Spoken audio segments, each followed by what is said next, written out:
this series, I guess we'll call it, is to discuss general information on separation, divorce, and other family law matters. So any information that is provided here should not be construed as legal advice. If you do have questions regarding your specific matter, please feel free to call our office or a lawyer in your area to book a consultation to receive tailored advice specifically for your information and for your circumstances. And then also stay tuned till the end because we will be sharing a little surprise on how you might be able to get something, maybe a free consultation. I'm not saying, I don't know. A bit of a teaser, yeah. Yeah. So just eyebrows. So yeah, make sure we're gonna let them know how you can get a free consultation at our firm, right, Steph? 100%. So yeah, we'll make sure to share that at the end for everybody. So quick intro for all of the panelists you see before you. We have Joseph. He is an articling student at the firm, and he's set to be called to the bar in Ontario in June of 2024, which is rapidly approaching. It's coming. Joe is a graduate of the Ted Rogers School of Management at Toronto Metropolitan University, or formerly Ryerson, and Queen's University Faculty of Law. So as Joseph enters the next phase of his legal career, he's committed to positively influencing the lives of those facing difficult family situations. We also have Shanza. She's our other articling student at the firm. Again, she's also being called to the bar in Ontario in June of 2024. She's a recent law graduate from Osgoode Hall, and she's focused on launching her legal career in family law and is dedicated to providing empathetic and proficient legal support for those navigating family-related complexities. Then we have Russell. Russell is the senior partner and founder of Russell Alexander Collaborative Family Lawyers. You make it sound like it came in with a walker or something. Come on. Here's handicap parking out front, right? Or whatever. Here's Russell. Sorry. With his 25 years of experience. Russ is a great source of knowledge and expertise, and he uses that to serve his clients in all aspects of family law, and he helps families cope with the difficulties of separation and divorce. And then we have me. So my name is Stephanie, for those who don't know me. I've been at the firm since 2018, and I was called to the bar in Ontario in 2022. So I'm now an associate lawyer at the firm. I completed my undergraduate degree at Queen's University, and I obtained my law degree at University of Liverpool in 2020, graduating with first-class honors. All of us that you see before you on your screen, we're all trained in collaborative practice. And I'm committed to assisting clients through what's a traditionally difficult time by approaching matters with empathy, integrity, and compassion. So with all of that said, let's jump right in. So we have some great topics today that we want to touch on, all geared around parenting. You'll probably hear us, talk about the custody and access terminology that's now been changed. So I'm just going to jump right in. Joseph, what is decision-making responsibility, types of decision-making responsibility, and, maybe touch on what joint versus sole, split, all of as much as you can in such a short amount of time. Before we get to Joseph, Steph, do you find it hard letting go of that language of custody and access? That's what you kind of grew up with in law school and your training, and now it's... Yeah, it's like right when I'm called, they're like, just kidding. We're no longer using those terms. But, we're going to talk about that more, but let's get to Joseph. I just think it's kind of hard to let that go, right? Because a lot of our clients, that's all they know from media and the movies and everything else. So, no, for sure. And so just what Russ and Steph are speaking about actually is that custody. So that was a term that was used prior to March 2021, and that has now been switched on for everyone, and through legislation to decision-making responsibility. So what exactly is formally custody, now known as decision-making responsibility? It refers to the right to make significant decisions about a child's life and well-being. And those decisions can cover various areas, but predominantly they constitute decisions surrounding health, education, religion, and other important matters such as Section 7 expenses, which we'll speak to later. And decision-making responsibility, it is determined by a separation agreement or court order. And there are various types of decision-making responsibility. So the first is sole decision-making responsibility, and that is when one parent has the sole authority to make important decisions regarding the child's care, education, religious institutions, and wherever they choose to practice those instructions, as well as their welfare. And with that, there is no requirement to involve the other parent in decision-making unless their consent is specified otherwise in an agreement or court order. The second type of decision-making responsibility is joint. So with joint decision-making responsibility, both parents share the right to make important decisions about the child's care together. And with that, it requires cooperation and communication between the parents for effective decision-making. Another term of decision-making responsibility is what's known as split decision, or that's always a tough one, bifurcated responsibility. And that involves dividing specific areas of decision-making authority between parents. So what that means is that each parent would have sole decision-making authority over certain aspects of the child's upbringing, whether some other decisions may require joint agreement. So, for example, in a split decision making arrangement, one parent may have sole authority over educational decisions, while the other parent has sole authority over medical decisions. So this division of responsibilities, it sort of allows each parent to exercise autonomy in their respective areas while still allowing them to collaborate on major decisions affecting the child in other areas. So it's another option that people sometimes go for. And then finally, there's what's called de facto decision-making responsibility. And that occurs when children live with one parent without a legal decision-making responsibility arrangement put in place.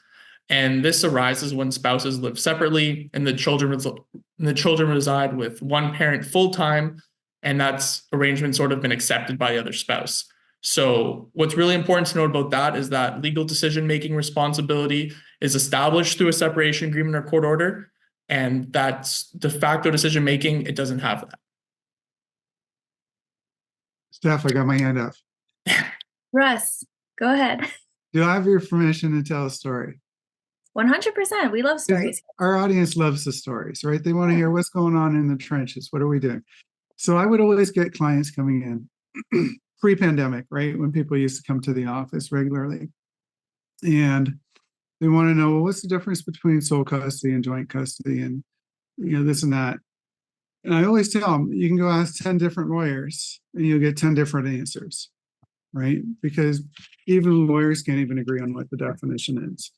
But what I would say is most of the decisions that would come into play when this distinction was in place, it's a little bit different now, really have already been decided. So religious upbringing, usually by the time I see the child's born, they've decided on the religion.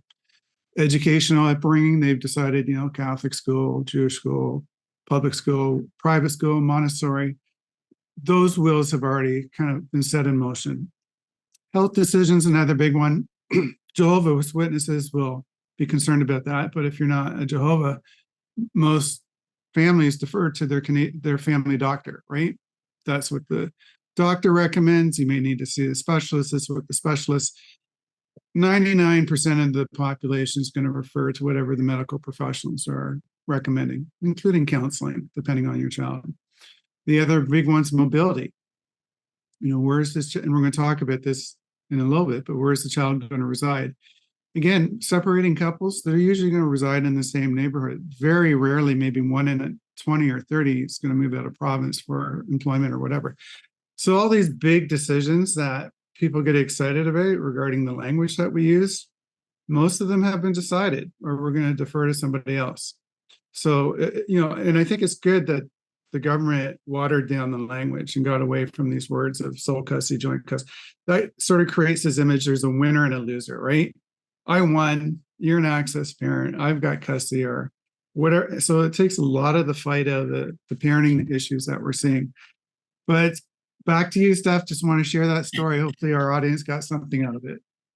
Yeah, no, that's 100% right. And just sort of to tack that on is, we'll touch on it actually in a minute. Joseph, I'm going to ask you about best interest of the child. But when you think about, kids growing up, separation is hard for anyone to navigate, especially kids, right? Children. So no child wants to grow up thinking, one parent thinks the other is a loser or an unfit. It's, it's not beneficial for anybody, especially the kids. And it's really, you want to focus on how they're going to grow and overcome and, succeed and thrive throughout life and even despite a separation or divorce. So, Joe, I'm actually going to flip it back to you.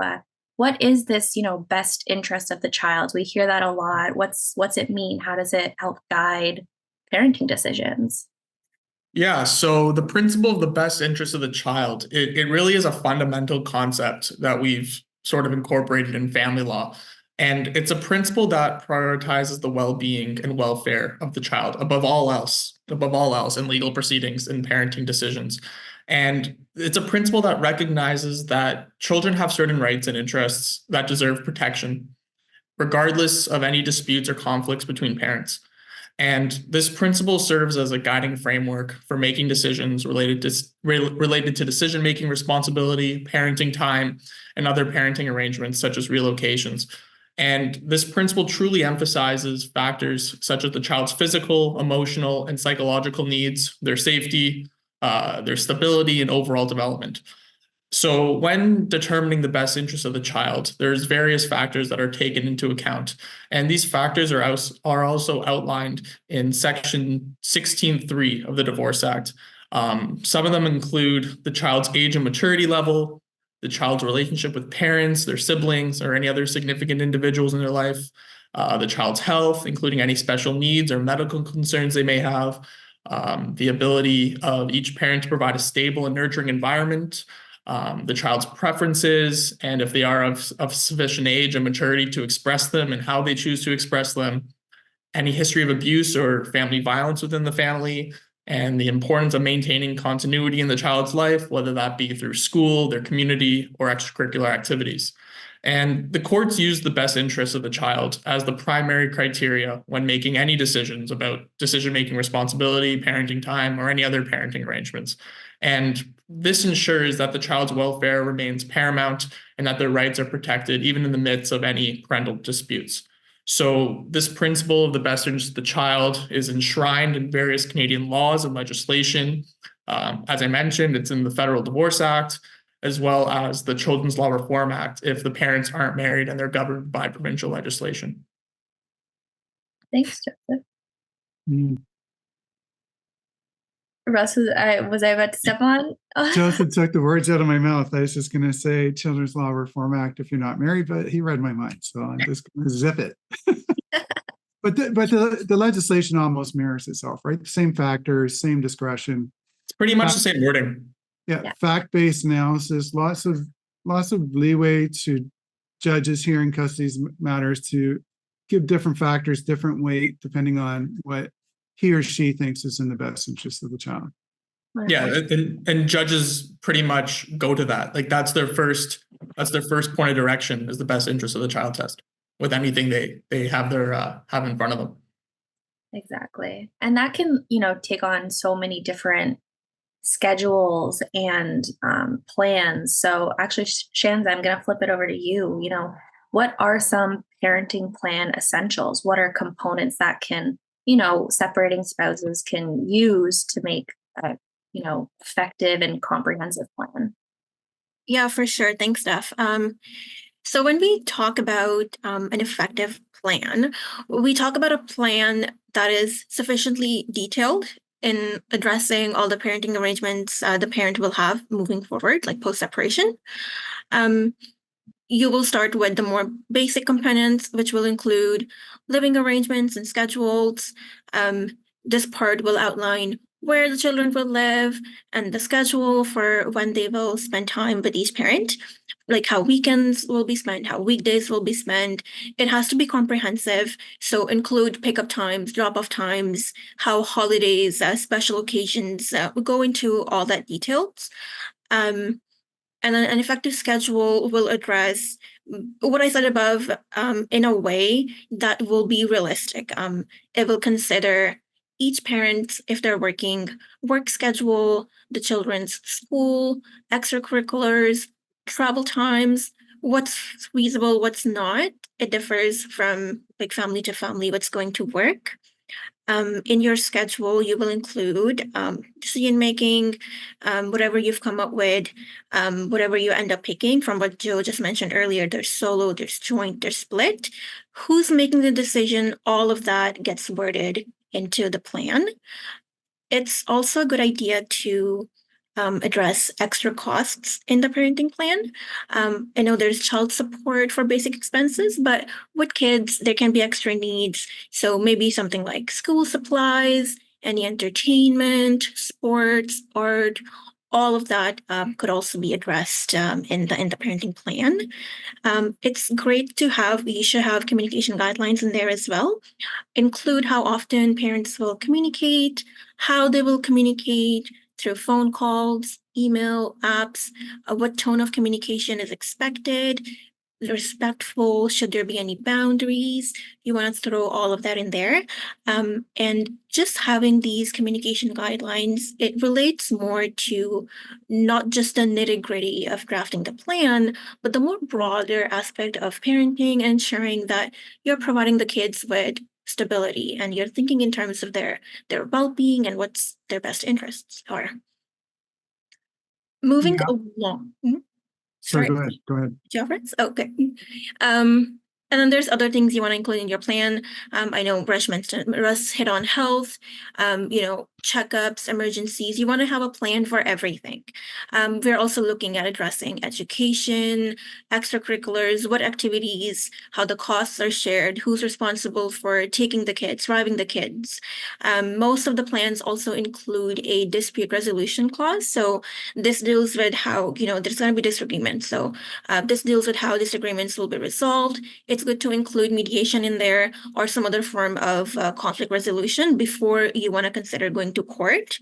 And lastly, I'll just add that in addition to being comprehensive, like everything I mentioned above, and realistic, you also want to make sure that the schedules are flexible. So life changes happen, circumstances change. There could be a change in job, relocation. So it's good to have the plan account for any of these changes that could occur in the future and include a process for making changes to the plan where or if any such events do occur. And the overarching goal of the plan is, like, when you're drafting it, just keep in mind it's for the children and what's best for them. So when you're drafting the plan, make sure you put the children first. 100%. Professionals are here to help draft a fair plan. It's a good idea to seek help. Like if you don't know, just seek help from lawyers, family professionals. There's a lot of resources out there to make sure you have an effective plan. Thanks, Shansa. And it's actually interesting you mentioned sort of these rules or these guidelines for separated parents, because the courts were seeing more and more. I just had a file and the judge brought that up, pointed to the rules for separated parents and how their communication should be. You're not going to put the other parent down in front of the kid. You're not going to, try to, transfer messages back and forth through the children. So it's really, really important to put the best interest of the children first, 100%. Let's try to include those rules in our show notes. I know when you meet with your lawyer for the first time, you want to start thinking about your parenting plan. I get clients who come in, I want the children 50% of the time. Okay, well, how's that going to look? Who's going to care for the kids while you're at work? Right? And we start drawing these blanks, right? So I start fleshing out the details. Are your parents involved with caregiving? Are they in the community? Do you have family and friends in the community who can help you pick up the kids from school? So, the plan's got to have some common sense to it as well, right? What do you do when new partners are introduced to the children? Do you give notice? How's that communication what's that communication gonna look like? And I've seen parenting plans fall apart at the seams when the judge asks to see the parent's work schedule, and they're not available for 3/4 of the time that they want the parenting to occur. And they unless they have a backup plan, like, yes, I have daycare, I have a babysitter, I have my mother coming in to assist.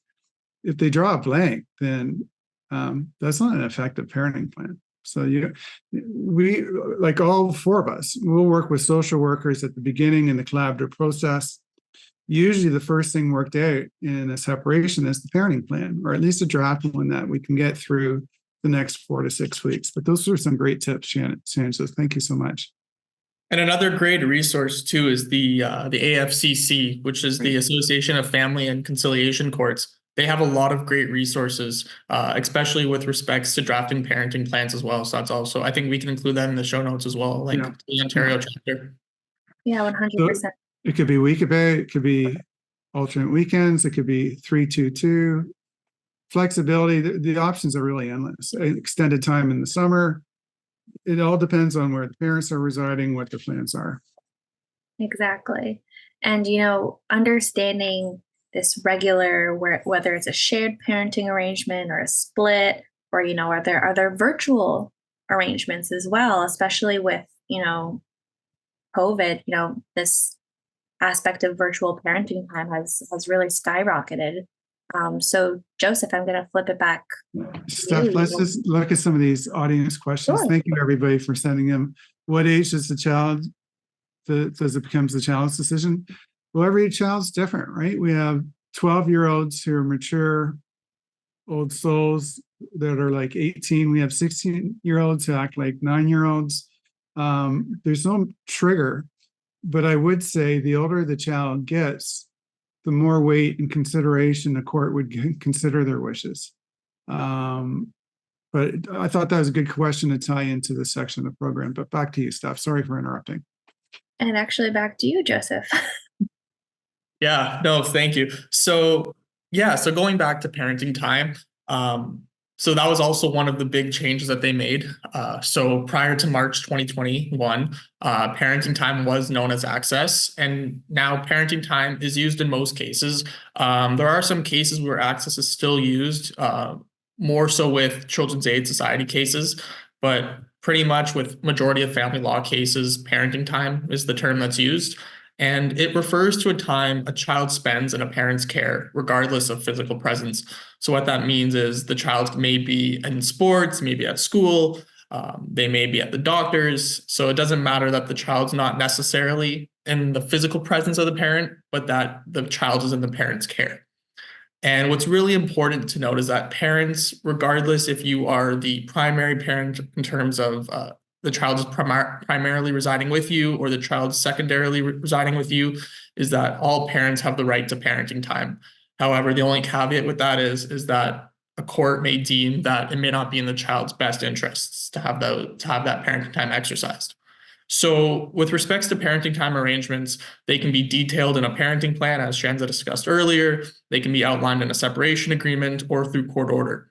And it may include specific schedules. So as Russ mentioned, every other weekend, or there can be a flexible arrangement. There's endless options. And what's really important too about this parenting time arrangements is that it does not grant decision-making authority to the parent without decision-making responsibility. So just because the child's in your care at that time doesn't mean that decision-making responsibility is flipped to that parent.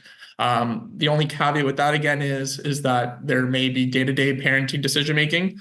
So that's on a lesser scale. So it doesn't necessarily reflect the health or education decisions, but more so the day-to-day decisions, such as maybe what's for dinner or what the child can watch for TV that day, the less minor decisions.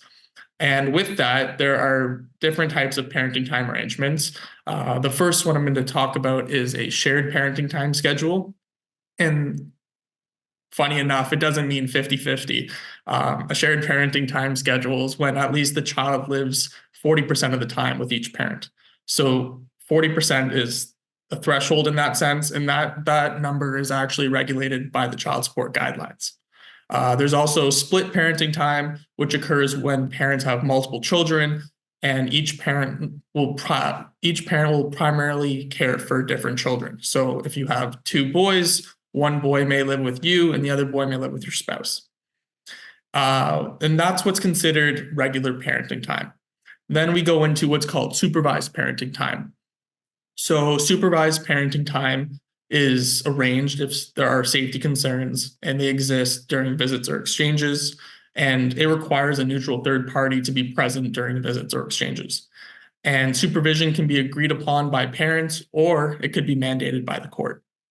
So one of the key resources that we use for exercising supervised parenting time is the use of supervised access centers. So supervised access centers provide supervised visits and exchanges in a safe and neutral environment, and they're all staffed by trained professionals or volunteers. And they're offered by ministry-funded organizations or through children's aid societies. So what happens is during supervised parenting time is one parent who is either mandated by the court to do so or it's agreed to by the parents is that they will be in a setting where both the parent and the child have parenting time, but it's closely monitored by a volunteer or supervisor. And Steph did mention virtual visitations. So what's really become prominent since COVID is the use of virtual visitations. So that can include scheduled FaceTime calls or any other video calls, Skype.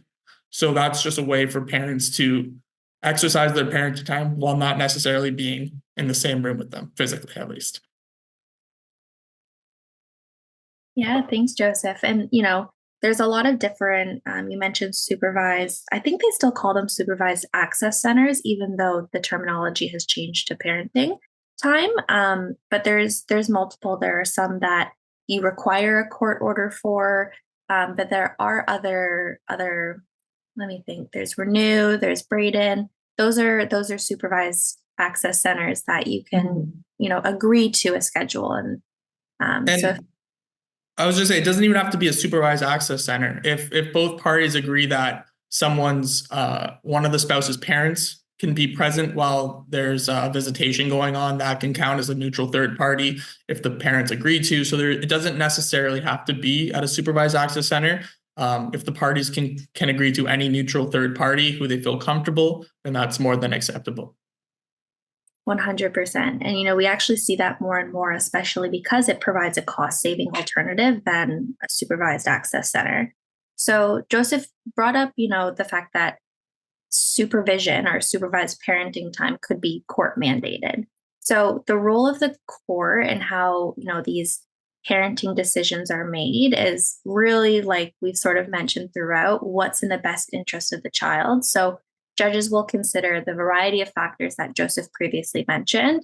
And if there's still a dispute, if there's still, because we're looking at a one spouse said versus one spouse said, they can also get what's called the Office of the Children's Lawyer involved. And what that would entail is the judge would make an order and request the OCL, as we just shorten it, to get involved. And they would conduct an interview and they would conduct their own sort of investigation. They may meet with both parents. They may speak with the kids, depending on how old they are.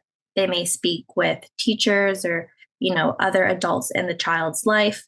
And they would provide their thoughts, their recommendations, and a report on what they view is in the best interest of the child.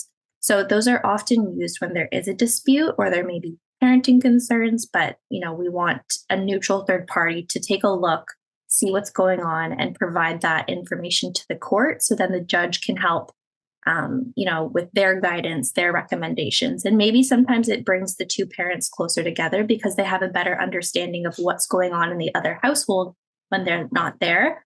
I find a lot of times disputes or arguments stem from just not knowing, right? You're not present in the other parent's home when they're taking care of the child or the children. So our mind can just wander.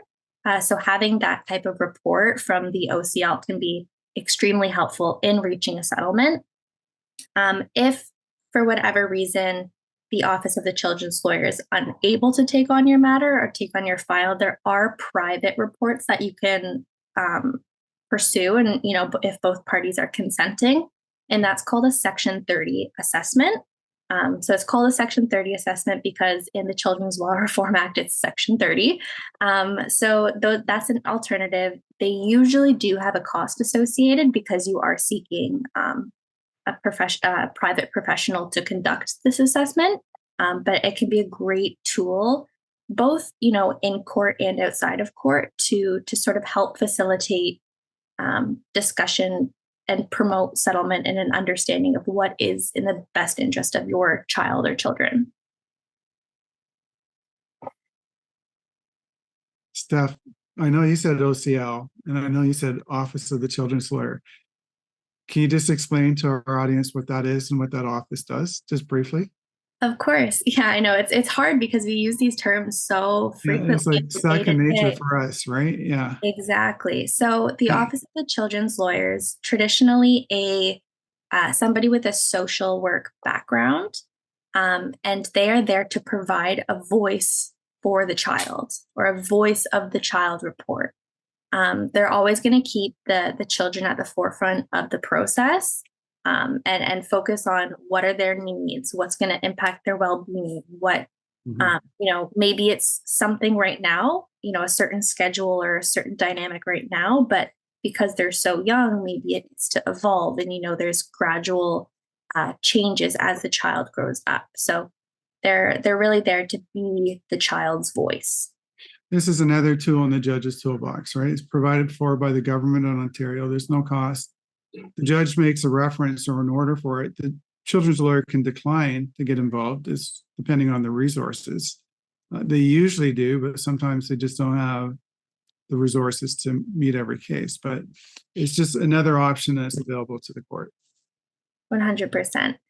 And what happens, Russ, if for some reason there's, either an agreement or an order in place for parenting and the other parent violates it or just refuses? Yeah. This is such an interesting topic, Steph. First thing, as a lawyer, I want to think, okay, what am I dealing with? Right? You have the status quo. So this is just what parents did on their own. That's kind of evolved over time.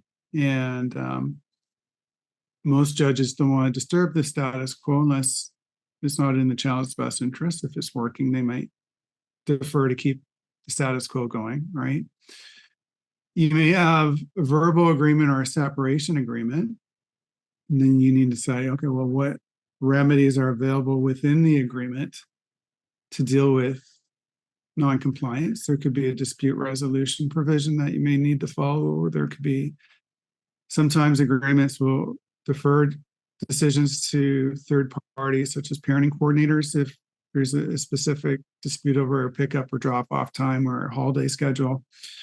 So you want to examine the agreement first, see, okay, what options are available pursuant to the agreement. And then you may have a court order. Again, what does the court order say? Believe it or not, there's some court orders that say, for example, holiday or Christmas access will be shared 50-50. And that's all it says. So what does that mean?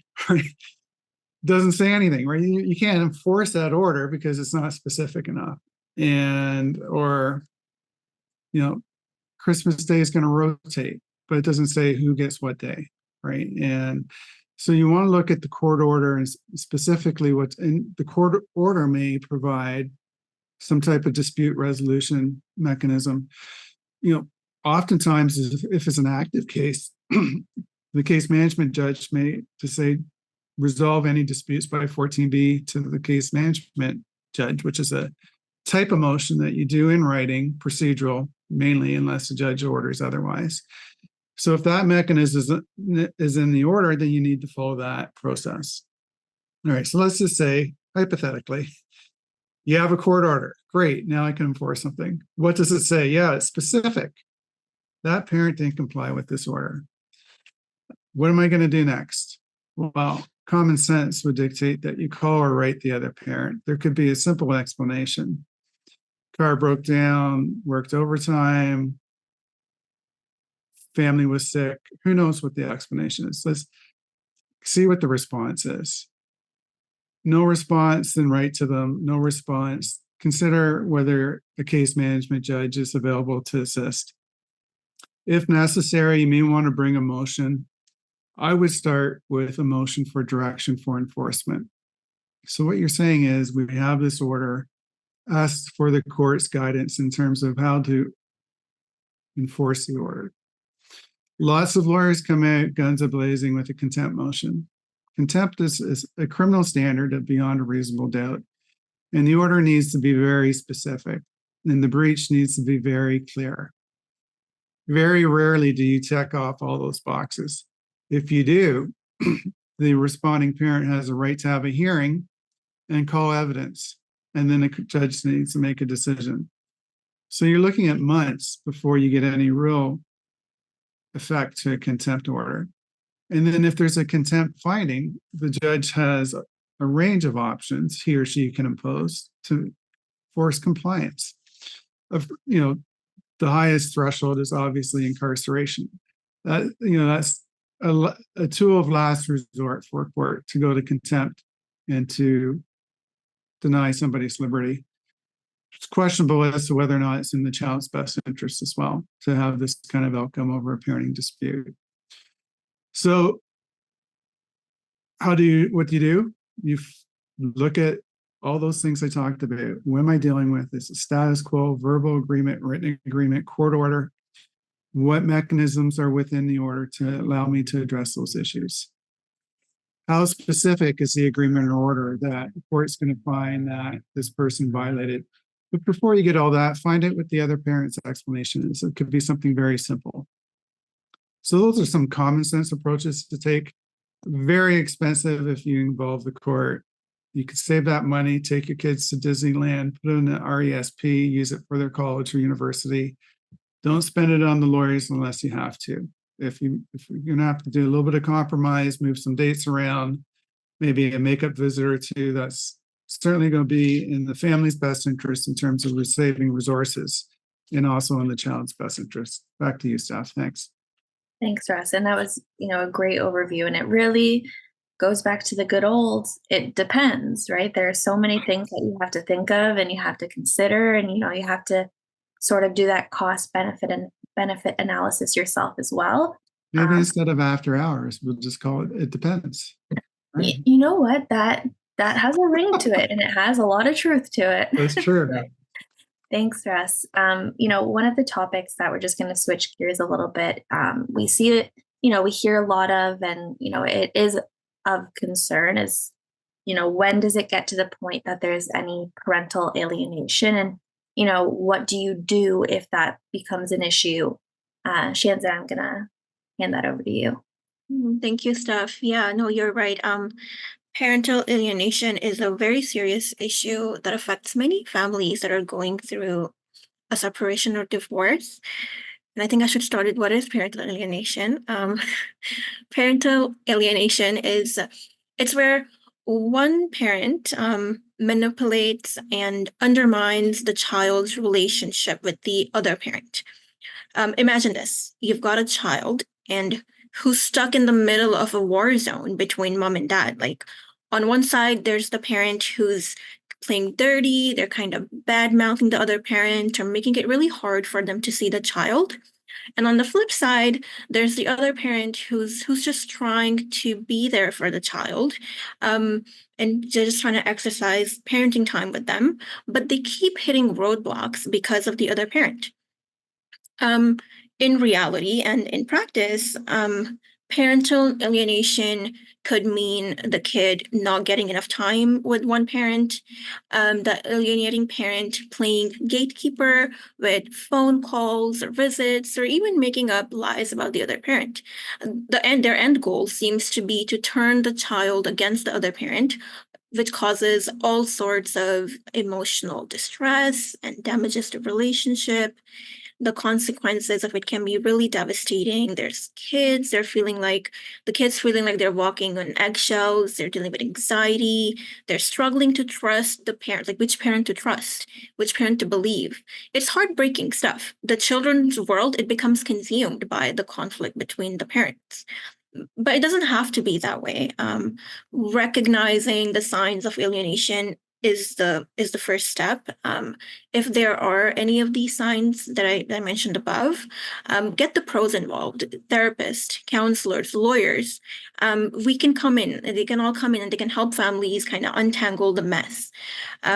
The law also addresses alienation. One of the factors for determining, and I know Joseph went into, we all kind of talked about it today, the best interest of children. One of the factors the court looks at is each spouse's willingness to support their relationship with the other parent. Also, like when alienating a child, if the parent is ignoring a court order, then there's recourse in that sense. There was a case from 2020, I was reading about it, and this mother, she kept the child from the father, and she was punished by having her spouse's support reduced to $1 a month. So the court really considers this behavior evil, and there is recourse within the legal system for such behavior. If you are, like, for our audience, if you're here and you're concerned that your spouse is interfering your relationship with your child, I would say first and foremost, contact a lawyer. We can initiate court proceedings. The courts, they address alienation. And like while you're trying to manage these things, try to maintain as much contact as you can with your child, and keep the contact positive. Like, don't engage in a counterattack. That will only make things worse, and it may further destroy your relationship with your child.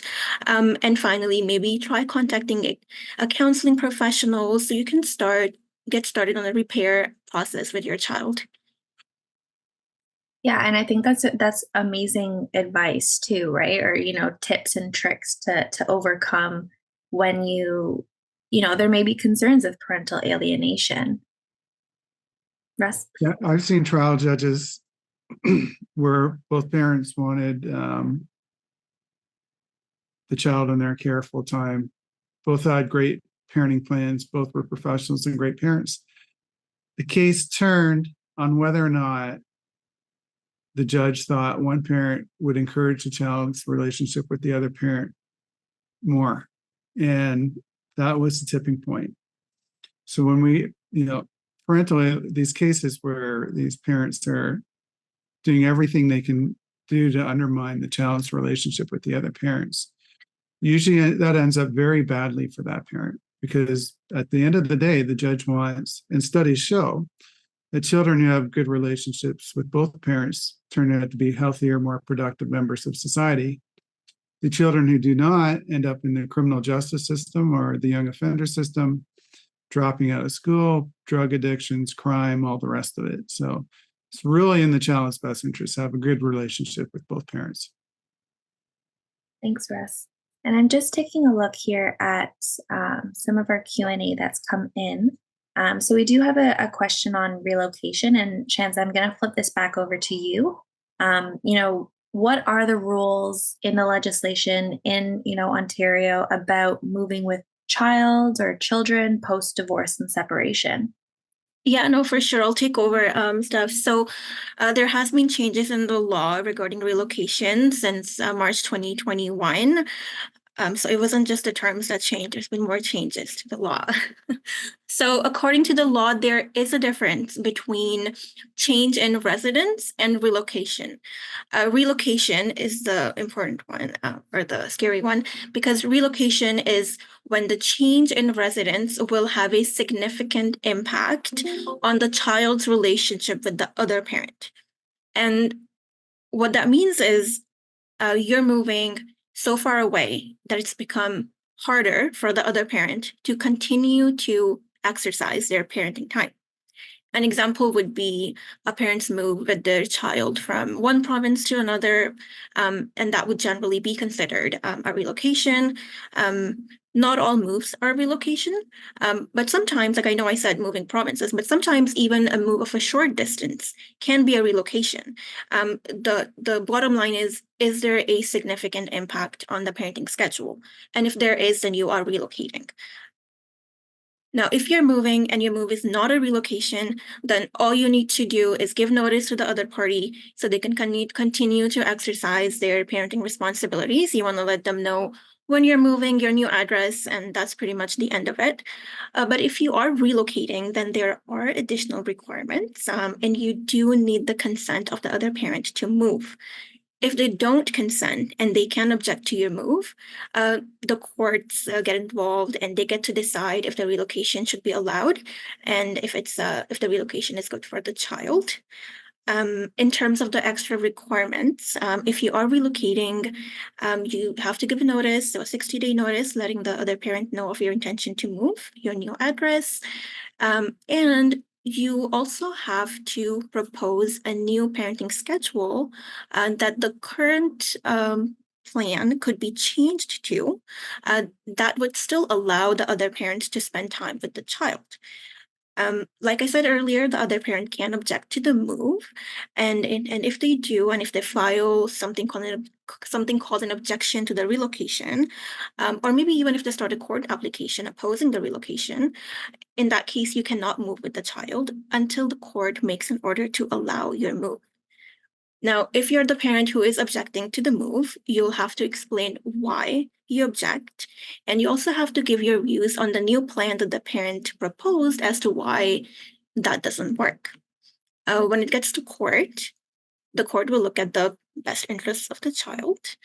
So all the factors from earlier today, and I think some of the additional things the court will look at will include the reason for the relocation.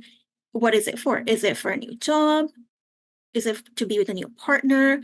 The reasons matter. And then the court will look at the impact of the move on the child's family connection to the new community versus the current community that they were living in. They will also look at how involved each parent is. So do one or the other parent have more involvement with the child? And that's a factor that'll come into play as well. The court will also look at if there's a court order that says a child is supposed to live in a certain place, and that will definitely play some weight. They will also see if the proposal that you planned is reasonable or not. A court will want to know if the parent who is moving another one would be if the parent who's moving has denied parenting time in the past. Because for the court, this may predict future problems. The court might also want to know if the person who does not want the move has failed in the past to use their parenting time or not pay child support. Anything that will help the court decide, they will look at all those factors. Shanza, that was a great, super comprehensive. There's so many factors and considerations, and it really all ties back to what's in the best interest of the child. We bring it up a lot today, but it really is so important to remember that the reason that you're either moving or proposing these changes or creating a parenting plan is to sort of create a guideline or a guide map. I don't know what the best reference would be, but it's to really to provide clarity of what the future is going to look like and putting your child or your children at the forefront of importance there. So anytime things come up, you might not expect things, like Shanza said, maybe there's a new job opportunity for one of the parents and that parent has primary residence, meaning, that the child or the children are staying with them the majority of the time. Or say something comes up and there's, concerns of parenting time. Maybe when the child or children are in one parent's care, there seems to be a lot of concerns or, behavioral issues or, things that weren't originally there at the start. So anytime you want to modify or change a parenting plan, sort of like what Russ said, you want to look at whether it's an agreement or an order, are there any sections or dispute resolution clauses where if you want to make a change or you want to provide a change or propose a change, you have to go through these certain steps. If there aren't, maybe it's something that you can discuss with the other parent and agree to between the two of you, focusing on how is this going to impact their child or children, what's going to set them up for the most success. So those are sort of the first steps that we traditionally like parties to do because it's more collaborative, it's less contentious, and it's more cost effective as well. Mm-hmm. If it comes to a point where you can't agree, you're not on the same page, that's when you want to really look towards maybe obtaining the help of a lawyer or a family professional, or in some more severe cases, the courts. So there are all of these resources and tools that we mentioned throughout today's after hours program. So really utilize those, because if a change needs to occur, it's better to sort of deal with that as it comes, rather than letting it kind of prolong and enter into a new status quo or a new everyday life. So I'm going to flip it over to you one more time, Russ. About support resources. Where can you find there's legal support, but there's also emotional support. We touched on how this can be a really turbulent time for everybody, parents and children. So where can people turn to for those types of resources? Yeah, great question, Steph. I think just back up a little bit on mobility. We did a whole series on the Divorce Act changes, just talking about mobility. Shanza did a really good summary here, but we talk about it in depth for 2-3 hours. There's onuses, special provisions if you're a victim of domestic violence. But in terms of mobility and Steph's comments, you want to put people on notice as soon as you can. The mobility provisions require it, but even for changes to the separation agreement, let's just say, for example, we're modifying a parenting order. The parenting has changed maybe from joint parenting to primarily with one parent. Put the other parent on notice, because there could be a retroactive support claim. And the court's going to say, well, when did you notify the other parent that you want this change? So you may want to seek a reduction retroactively or an increase. And if you can say, yeah, well, I sent an email 10 months ago and it took me this long to get it before the court, the court is likely going to act on that and act retroactively. So this idea of notice, it's common sense if you want to resolve it outside of using lawyers and going to court or mediation. But more importantly, or as importantly, if you want to preserve your rights in terms of doing a retroactive adjustment, if you have that written notice, whether it's an email, letter, something we could produce to the court to say yes, as opposed to he said, she said. Even sometimes text messages is enough to put another party on notice that a change has occurred. It's gonna help you at the end of the day if you can save that, pull it up later. So resources, great question, stuff. Emotional, sometimes we see clients when they're at their worst. There could be infidelity. They've lost trust in their partner, gambling, addiction, violence, domestic abuse. They may lose their home. They're going to lose their friend group, their identity as a married couple in the community, their income, their pension, their children, their liberty, right? Everything's in play. So we really get people at the bottom of the roller coaster. And we're not social workers. We're not medically trained. The ones that physically present themselves as being overwhelmed, I encourage them to talk to their family doctor. He's going to have the resources available. Or go into the hospital, right? If they're suicidal or they're just clearly not themselves, go to the emergency room if it's an extreme situation. The ones that aren't that extreme, we have a series of social workers we could deploy to help them with individual counseling, partner counseling, parental counseling in terms of developing their parenting skills. John Howard provides a PARS program for people who have committed domestic violence against their spouse. Lots of resources available privately. We can give you a list of social workers and counselors. You can also research them online. Lots of these services are available now in northern and rural communities. Thanks to the technology of Zoom and Skype, where counselors in Toronto can provide services 18 hours in Northern Ontario electronically. Lots of people are doing that with their family doctors and psychiatrists and other specialists that they need to see. It can be done electronically. So explore that. Certainly talking to friends and family members who have been through similar circumstances may have resources available to you as well. That some of these resources will tie into what I'm going to talk to in a moment, but the government of Ontario actually has some excellent resources.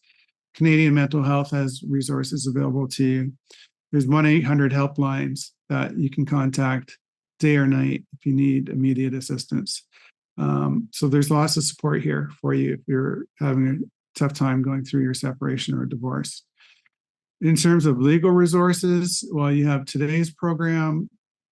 I know my firm does a lot of podcasts, webinars. We write blogs and articles. We have over 1,000 articles on our main website, familyllb.com, covering just about every aspect of divorce that you can imagine. We also produce YouTube videos. So if you process information through videos as opposed to reading, we have videos available for you as well. We're not the only firm in town that does this. There's lots of other great lawyers in Ontario that provide similar resources through their websites and platforms.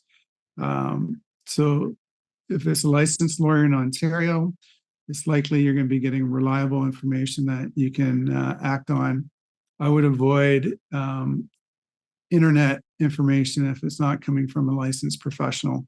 They may not know the laws in Ontario or the resources that are available.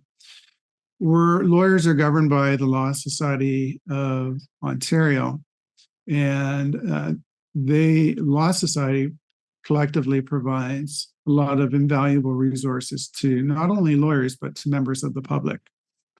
For example, they have the lawyer referral service that you can contact. They'll provide you with a certificate and connect you with a local lawyer where you can get some free legal advice. I think it's up to 20 or 30 minutes.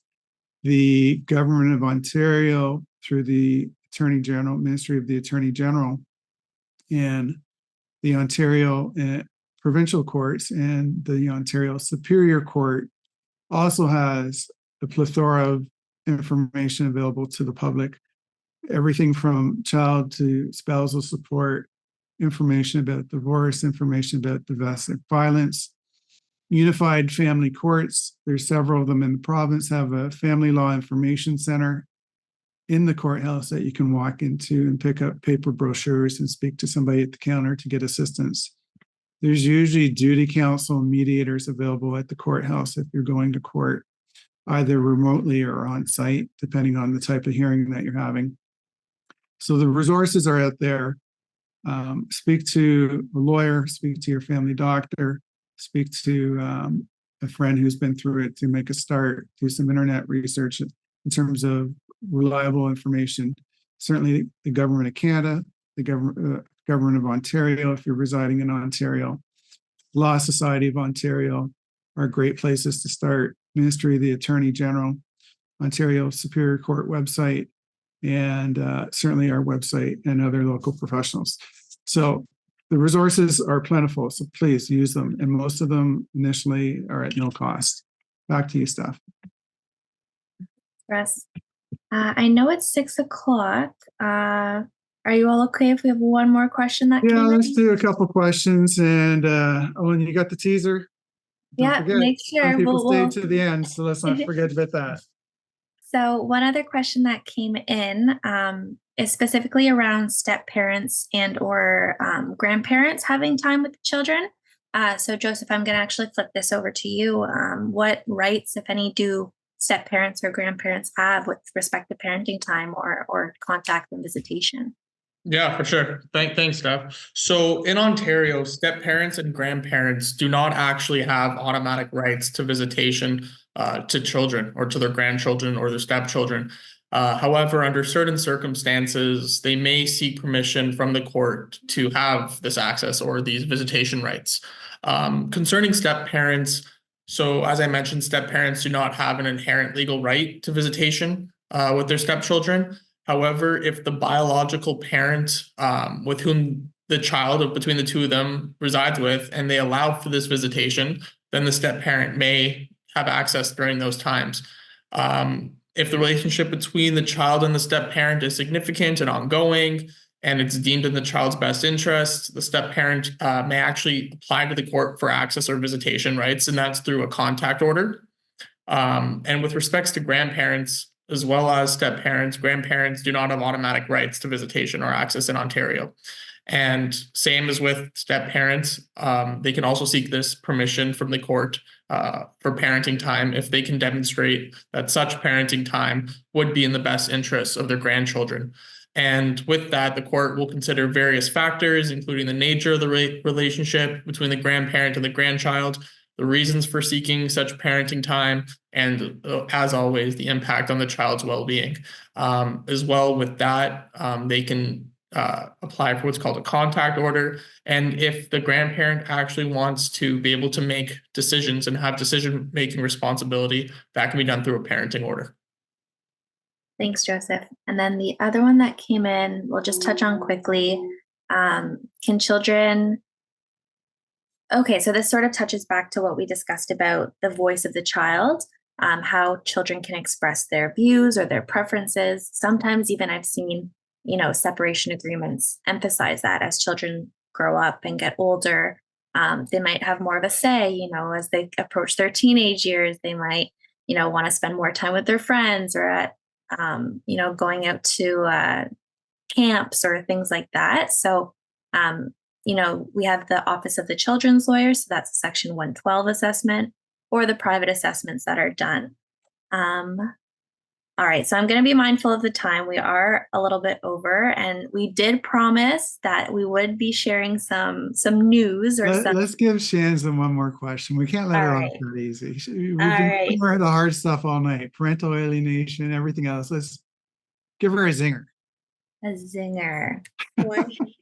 All right. Okay. So this one, how do courts handle allegations of abuse or neglect in parenting decisions? Yeah, violence is taken seriously by the courts, especially if there's concerns about well-being. I know I hit on alienation and all that at the beginning. Going to courts is definitely something that parents can do.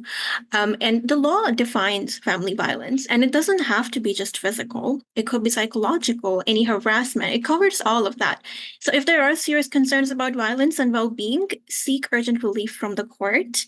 But in terms of parenting, I do want to hit on something though, which is courts do try to give as much contact as possible to both parents. So if there's no negative impact on the children, so there is a possibility that the court will provide parenting time to the parent. As long as that violence doesn't involve the kids, doesn't impact the kids, there could be safeguards in place. It could be at a neutral spot. It could be supervised. But as long as if the violence is not hurting the kids, then the courts will try to give some sort of parenting time to both parents. Thanks, Shanza. All right. Thank you, guys. You guys are such pros, and I want to thank our audience for joining us so late this evening. But great job as always, Steph. Thanks, Russ. Thanks, Joe, and thanks, Shanza. Bye, everyone. Good night. Good night, everyone. Right.